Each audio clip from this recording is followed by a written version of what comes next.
श्री जगंबिकाय नमः। नमस्कार साधकों, आज हम आपको श्रीमद् देवी भागवत महापुराण का प्रथम स्कंद में षष्ठम अध्याय का श्रवण करवाएंगे, जिसमें शेषशायी भगवान विष्णु के कर्णमूल से मधु कैटभ की उत्पत्ति तथा उन दोनों का ब्रह्माजी से युद्ध के लिए तत्पर होने का वर्णन किया गया है। तो आए श्रोताओं, कथा श्रवण करने से पहले चैनल को सब्सक्राइब कर लें। ऋषिगण बोले, हे सौम्य, आपने मधु और कैटभ के साथ भगवान विष्णु द्वारा महासिंधु में 5000 वर्षी तक युद्ध किए जाने की पहले चर्चा की थी। महावीर संपन्न, किसी से भी पराभूत न होने वाले तथा देवताओं से भी अपराजय वे दोनों दानव उसे कार्णव के जल में किससे प्रादुर्भूत हुए, वे असुर क्यों उत्पन्न हुए तथा भगवान के द्वारा उनका वध क्यों किया गया है। महामते, आप ये परम अद्भुत आख्यान हमको सुनाइए। हम लोग ये कथा सुनने को इच्छुक हैं और आप अति प्रसिद्ध वक्ता हैं। हमारा और आपका यह संपर्क दैवयोग से ही हुआ है।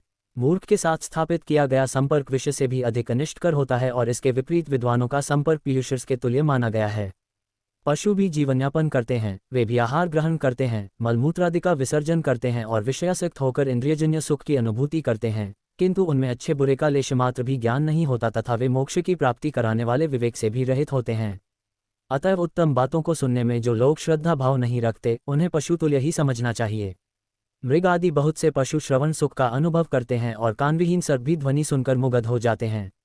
पांचों ज्ञानेंद्रियों में श्रवणेंद्रिय तथा दर्शनेंद्रिय दोनों ही शुभ होती हैं, क्योंकि सुनने से वस्तुओं का ज्ञान प्राप्त होता है और देखने से मनोरंजन होता है। हे महाभाग, विद्वानों ने निर्धारित करके कहा है कि सात्विक, राजस तथा तामस भेदानुसार श्रवण 3 प्रकार का होता है।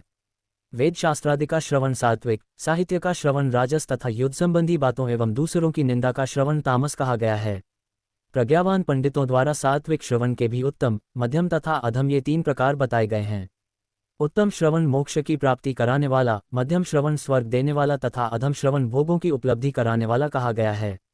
विद्वानों ने अच्छी तरह सोच समझकर ऐसा निर्धारण किया है। साहित्य भी 3 प्रकार का होता है। जिस साहित्य में स्वकीय नायिका का वर्णन हो वह उत्तम, जिस साहित्य में वेश्याओं का वर्णन हो वह मध्यम तथा जिस साहित्य में परस्त्री वर्णन हो वह अधम साहित्य कहा गया है। शास्त्रों के परम निष्णात विद्वानों ने तामस श्रवण के 3 भेद बतलाए हैं।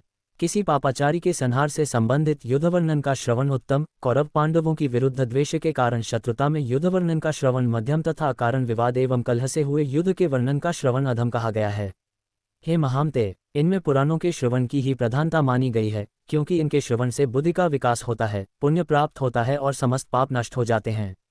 अतएव हे महामते, पूर्व काल में द्वैपायन महर्षि व्यास से सुनी हुई समस्त कामनाओं को सिद्ध करने वाली परम पवित्र पौराणिक कथा कहिए।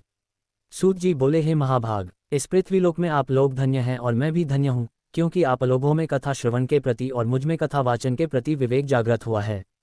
पूर्व काल में प्रलयावस्था में जब तीनों लोग महाजल राशि में विलीन हो गए और देवाधिदेव भगवान विष्णु शेष शैया पर सो गए, तब विष्णु के कानों की मैल से मधु कैटभ नामक 2 दानव उत्पन्न हुए और वे महाबली दैत्य उस महासागर में बढ़ने लगे। वे दोनों दैत्य क्रीड़ा करते हुए उसी सागर में इधर उधर भ्रमण करते रहे। एक बार क्रीडाप्रायण विशाल शरीर वाले उन दोनों भाइयों ने विचार किया कि किसी कारण के कोई भी कार्य नहीं होता। यह एक सार्वत्रिक परंपरा है। बिना किसी आधार के आधेय की सत्ता कदापि संभव नहीं है, अतः आधार आधेय का भाव हमारे मन में बार बार आता रहता है।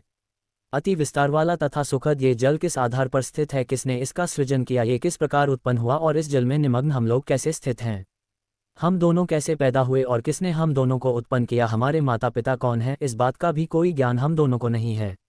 सूत जी बोले, इस प्रकार चिंतन करते हुए वे किसी निश्चय पर नहीं पहुंचे। तब कैटभ ने जल के भीतर अपने पास स्थित मधु से कहा। कैटभ बोला, हे भाई मधु, हम दोनों के इस जल में स्थित रहने का कारण कोई अचल महाबली शक्ति है, ऐसा ही मैं मानता हूँ। उसी से समुद्र का संपूर्ण जल व्याप्त है और उसी शक्ति के आधार पर यह जल टिका हुआ है तथा वे ही परात्परा देवी हम दोनों की भी स्थिति का कारण है। इस प्रकार विविध चिंतन करते हुए वे दोनों दानव जब सचेत हुए, तब उन्हें आकाश में अत्यंत मनोहारी वाग्बीज स्वरूप वाणी सुनाई पड़ी। उसे सुनकर उन दोनों ने सम्यक रूप से हृदयगम कर लिया और वे उसका दृढ़ अभ्यास करने लगे। तदनंतर उन्हें आकाश में कौंधती हुई सुंदर विद्युत दिखलाई पड़ी। तब उन्होंने सोचा कि निसंदेह यह मंत्र ही है और यह सगुण ध्यान ही आकाश में प्रत्यक्ष दृष्टिगत हुआ है।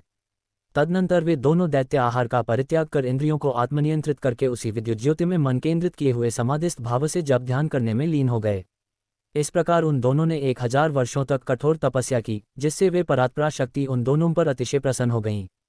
घोर तपस्या के लिए अपने निश्चय पर दृढ़ रहने वाले उन दोनों दानवों को अत्यंत परिश्रांत देखकर उन पर कृपा के निमित्त यह आकाशवाणी हुई। हे दैत्यो, तुम दोनों की कठोर तपश्चर्या से मैं परम प्रसन्न हूँ। अतएव तुम दोनों अपना मनोवांछित वरदान मांगो, मैं अवश्य दूंगी। सूत जी बोले, तदनंतर उस आकाशवाणी को सुनकर उन दानवों ने कहा, हे देवी, हमारी मृत्यु हमारे इच्छानुसार हो। हे सुव्रते, हमें आप यही वरदान दीजिए। देवी ने कहा, हे दैत्यो, मेरी कृपा से अब तुम दोनों अपनी इच्छा से ही मृत्यु को प्राप्त होगे।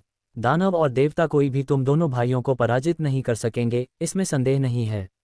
सूत जी बोले, भगवती से ऐसा वरदान प्राप्त कर। वे दोनों दैत्य मदोन्मत्त होकर उस महासागर में जलचर जीवों के साथ क्रीड़ा तत्पर हो गए। हे विप्रो, कुछ समय व्यतीत होने पर उन दानवों ने संयोगवश जगत सृष्टा ब्रह्मा जी को कमल के आसन पर बैठे हुए देखा। उन्हें देखकर युद्ध की लालसा से वे दोनों महाबली दैत्य प्रसन्न हो उठे और ब्रह्मा जी से बोले, हे सुव्रत, आप हम लोगों के साथ युद्ध कीजिए, अन्यथा ये पद्मासन छोड़कर आप अविलंब जहां जाना चाहें वहां चले जाइए। यदि आप दुर्बल हैं तो इस शुभ आसन पर बैठने का आपका अधिकार कहाँ? कोई वीर ही इस आसन का उपभोग कर सकता है। आप काय हैं, अतः अतिशीघ्र इस आसन को छोड़ दीजिए। उन दोनों दैत्यों की यह बात सुनकर प्रजापति ब्रह्मा चिंता में पड़ गए। तब उन दोनों बलशाली वीरों को देखकर ब्रह्मा जी चिंताकुल हो उठे और मन ही मन सोचने लगे कि मुझ जैसा तपस्वी इनका क्या कर सकता है।